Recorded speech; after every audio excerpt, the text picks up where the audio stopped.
Уянга Канада YouTube суваг маш эрчтэй өргөжинд хэлж байна. Энэ нь мэдээж та бүхний дэмжлэг миний хичээл зүтгэлтэй холбоотой. За зарим хүмүүс subscribe гэж юу вэ гэж асууж байсан. Та эрхийн уруу дараарай. Тэгэх юм бол миний сувгийг одоо дэмжиж байна гэсэн үг. Тэгээд хонхны зургийг дарчих юм бол шинэ подкаст болгоны мэдээлэл таны гар утсан дээр очих болно. Өнөөдрийн подкаст бол үнэхээр хинд ч хизээж тохиолдож болцсошгүй.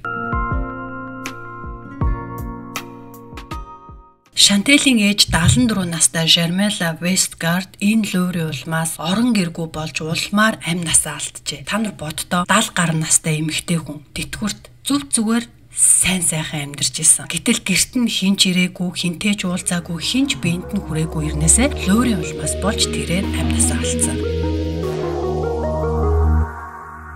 Түүний охин Шантел хэлэхдээ Америкаас Америк нэгдсэн улсын цагдаагийн офицер гэж өөрийгөө танилцуулсан этгээд миний ээж аминд хүрсэн. Манай ээж бол хүн өөртөө сайхан харилцаад хариуд нь зүрхээ нээж өгдөг тийм сайхан сэтгэлтэй, дүлгөөн тайван эмэгтэй байсан. Гэвч би ээжийнхээ амьдралын сүүлийн хоногудад ээжигээ хараад танихын аргагүй тийм өөр болсон гэж зүрхэрт л уйлан ярьж байна.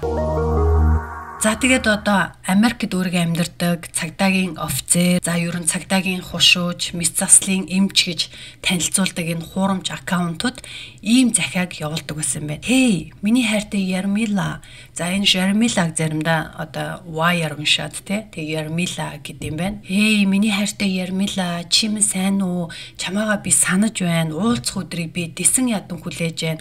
Удаан хугацааны турш хоёлаа онлайнаар харилцсан юм чинь нэг л өдөр чи бит хоёр уулзнаа. Чамдаа хайраа илэрхийлэх үг минь хүртэл хүрэхгүй байна гэд Америкийн нэгдсэн улсаас 2 1.5 жилийн турш хуурамч этгээд Ярмила гэдэг 70 гаруй насны настай эмэгтэй рүү бичдэг болсон байна. Ингээд сошиалоор танилцаад, сошиалоор ярилцаар агаад одоо энэ эмэгтэй тэр цагдаагийн офицер гэх хуурамч этгээдэд дурлсан. Хүмүүс гайхчихж магадгүй те. Яаж сошиалоор танилцаад дурлалтай ингээд. Дурладаг штэ. Одоо олонний танил маш олон хосууд те.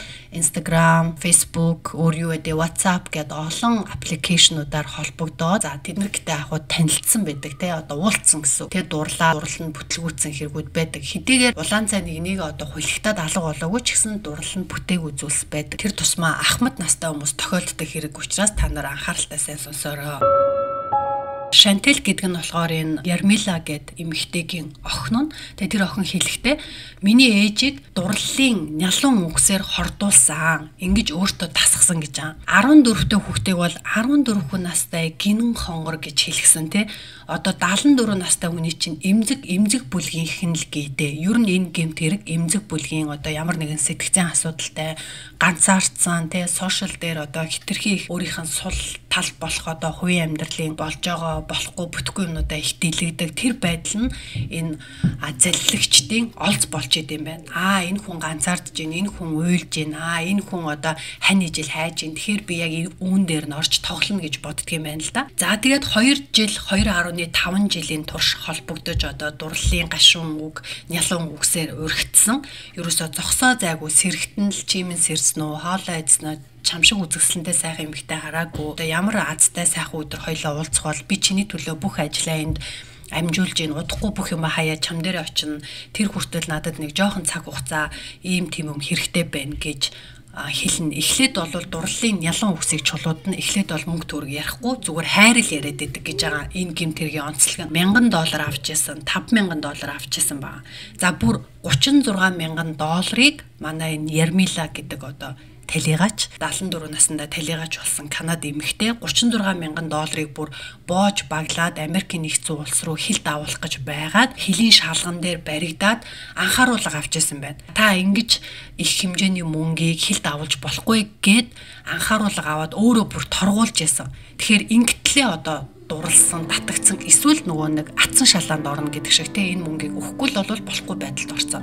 Монголд бас ийм юм тохиолддог. Би хөдөөний нэг эмэгтэй, малчин эмэгтэй бүр мал хууга зараад гадаад руу мөнгөө явуулсан гэдгийг сонсч ирсэн. Канадын залилангийн эсрэг одоо төв байгууллага гэж байдаг. Тэр хэлэхдээ энэ хэрэг бол 2024 онд болсон хэрэг шүү. 2024 оны 3 дугаар сард гэдэг чинь одоо саяхан болсон гэсэн. 2024 оны 1-р сараас 9-р сар хүртэл Канадад 650 ийм гэмт хэргийн дуудлагыг хүлээн авснаас 532 хохирогчийг тогтоосон 29.8 сая долларын хохирол байгааг шалгасан гэж байна. Тэгээд Ермилагийн охин Шантел хэлэхдээ энэ хүмүүс бол үнэхээр эрүүл бус хүмүүс, олон янзаар хүний хоосолдог. My mom didn't even look like my mother when she passed away. And when the family tried, Бид нар ганцхан мөнгө алдаагүй. Бид нар ээжигээ алдсан. Түүнээс гадна ээжээ маань амьдрах итгэл, ээж маань эмээ уухаа болж бүр хоол идэхээ бүрэн зогсоож өөрөөр хэлбэл өлсгөлөнд нэрвэгдэж амнасаа алдсан гэсэн байна. Та нар боддоо 73 наснда сошиалор хүнтэй танилцаад тэрүүнээсээ болж одоо яг дурлалаасаа ч болсон гэхэд хаашаа энэ хүн байраа хаусаа зарсан байгаа. 36 мянган долларыг хийлд авах гэж байгаад баригдсан, өөрөө торгуулсан. 1000-500-аар гэ зөндөө олуудаа тэр хүнд мөнгө өгсөн. Нэг ёсондоо өөрийгөө одоо бүр сэгсрүүлсэн. Тэгээд эндээсээ болж сэтгэл зүйн шарах аваа, сэтгэлээр унаа. Тэгээд мэдээж үр хүүхдийнхээ өмнө эвгүй байдалд орсон байх. 74 настай хүн уудаг байсан юмнуудаа уухаа болоод хоолонд идэхэ болоод ер нь бол өлсгөлөнгөөр амнасаа алдсан. Түүний гэр бүл Альберта мужийн Канмор гэдэг таавнаас Онтариод ээжигээ авчирж эмнэлэг бараадуулж амийн аврах гэж оролцсон боловч нэгэнтээ оройтсон. Нэг ёсондоо ээж нь Альберта мужда амнасаа алдсан. Тэгээд Онтарио руу одоо авчираад илүү сайн эмнэлэг бараадуулаад амнасыг аврахыг мэдээж гэр бүл хүний үр хүүхэд хүссэн боловч чадаагүй. Энэ бүх мэдээг Канадын алдарт эрен сурвалжлах сэтгүүл зүүн Тамасия уйггүй хөөцөлдсөн байна. Зүрх өвтгсөн түүх ингээд дуусаагүй. Шантел ээжийнхээ ажил явдлыг хийж түүний бичиг баримтыг зэгцэлж байхад нас барсан ээжийнхээ нэрийг барьж скамрууд луйварчид дахин бичиг баримт үлдэж захиа явуулсаар байсан. Цагдаа нар дугтуун дээрх хаягаар нь Америкийн Иллинойст очиж үзэхэд нэгэн эмэгтэй хаягн дээр байж исэн. Тэгээд би луйварч юм бишээ. Би бас өөрөө хохирогч гэж хэлсэн байна.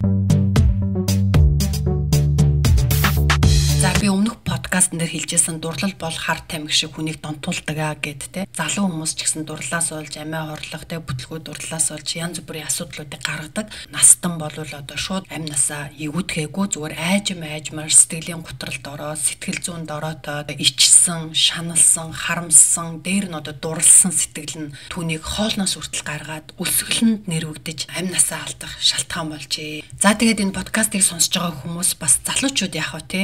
Залуучуудаас уучраа болоод англи хэлтэй хүмүүс бол энэ зүйлээс өөрийгөө хамгаалж чадна. Англи хэлгүй, сошиал хэрэгжилж сайн мэддэггүй, гар утсаач сайн хэрэгжилж чаддаггүй ах мод тэтгэврийнхэн маш их байгаа. Тэгээд тэтгэврийн хүмүүсийг одоо орчин үед мөнгөтэй хүмүүс гэж хүмүүс боддог болсон байна. Тэр тэтгэвэр нь их бага байх нь хамаагүй. За тэгээд хэлний одоо асуудал ерөөсө гарахаа болсон. Яг тэгэхээр Google Translate-ийг ашиглаад яг монгол хүн шиг одоо текстүүдийг илгээдэг болсон байна. Тийм учраас хайртай хүмүүсээ хамгаалаад одоо эмзэг хүмүүст те эмзэг бүлгийнханд ээж нартай, аав нартай, за тэгээд эмээ өвөө нартай бас энэхүү подкастыг шеэрлэж хэрвээ танд хин нэгэн хүн Америкийн нэгдсэн улсын цагдаа байна, танд санхүүгийн зээл хэрэгтэй юу, мөнгөгүй бол надтай холбогд. Та энэ дэлхийн хамгийн сайхан бүсгүй залуу, тань шиг сайхан хүнийг би харж байгаагүй. Би хааны удам, би цагаан ордонд ажилладаг. Одоо юу гэдэг чинь те мис заслын эмчгээд дандаа өөрийгөө юм өндөр байран дээр бусдыг өрөвдсөн байдлаар тэгээд учир зүггүй хайр, дурлал, нялуун үгс хэлж эхэлдэг. Хэрвээ хин нэгэн хүн ийм мессеж иймч авах юм бол шууд блоглороо дахиж тэр хүнтэй харьцаж болохгүй гэдгийг сануулж хэлээрэй. За подкастыг сонссон та нартай баярлалаа. Тэгээ удахгүй сувг маань 30 мянган subscribe хүрэх нь тодорхой боллоо. Тийм болохоор би тун удахгүй та бүхэндээ нэгэн бэлгийг задлах болно. Бас YouTube сувгда пост оруулж байгаа учраас та нар тэр постыг дагаарай.